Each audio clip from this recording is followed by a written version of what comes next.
Hey guys, in this tutorial I want to show you how you can control the flash focal length. Now this is the spread of flash from your speed light. Now when you're shooting in auto mode or TTL with a speed light mounted onto the camera, you'll notice that the focal length, which is this little number here in the top right hand corner, will change depending on the focal length of the lens that you're using. So as you zoom out to say 24, the focal length on the flash will change to 24 millimeters as well. And as you zoom in, like longer and longer, the flash focal length will also change. Now, the reason for this is that the camera and the flash will work together to only illuminate the area that you're focusing on. So if you're focusing on a wide area, the flash is going to light that entire area or give you a wider flash focal length. And if you're focusing on a narrow area where your field of view is much narrower, the focal length or the area that the flash is putting out is going to be a lot narrower.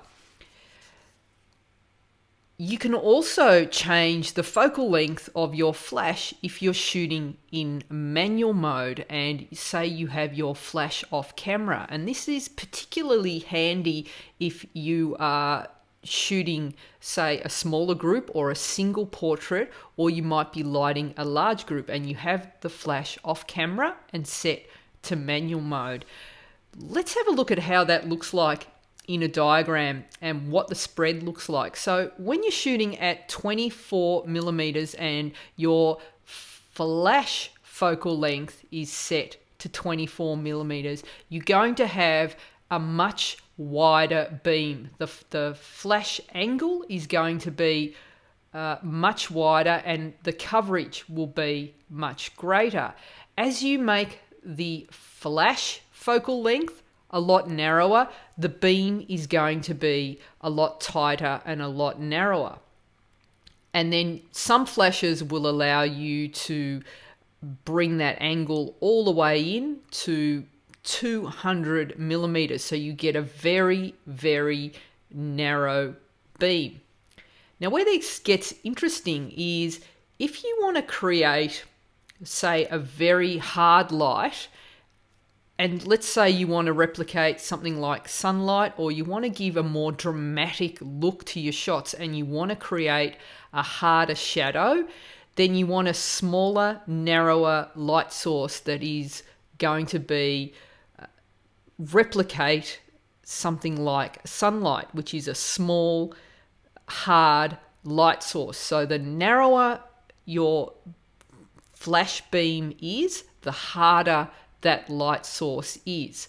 Now let's have a look at this example here. So there's in this image that I took out on the streets in Bali, you can see that the flash is quite a way away from my model. My model is actually in open shade. There isn't any sun, but what I've done is I've recreated the look of sunlight, and what I've done is I've changed the focal length on my flash to 200 millimeters. So I've created a very narrow beam of light, and then I've got asked someone to stand a fair way away from my model.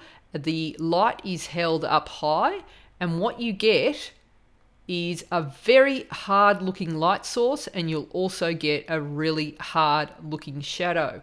And just to show you, here's the model without the flash, and it's just open shade. So it's very flat light, but when you add the flash here, you get that hard edge shadow, and that actually looks like the kind of shadow you'd get with the sun. So you can replicate hard light using just by controlling that beam of light or the focal length on your speed light. So to change it on your speedlight, all you do is find the zoom function, and here on the Canon light it's located on the far left there, and then you highlight the focal length and use your dial to change to the desired zoom setting. So if you want a narrower beam, then you'll want a longer focal length. And if you want a wider beam, so let's say you're shooting a large group shot and you need a wider spread of light, then you'll want to have a wider angle of light. So go for something like a 24, and a narrower beam if you're shooting, say, single portraits, then you can go somewhere between 105 and 200.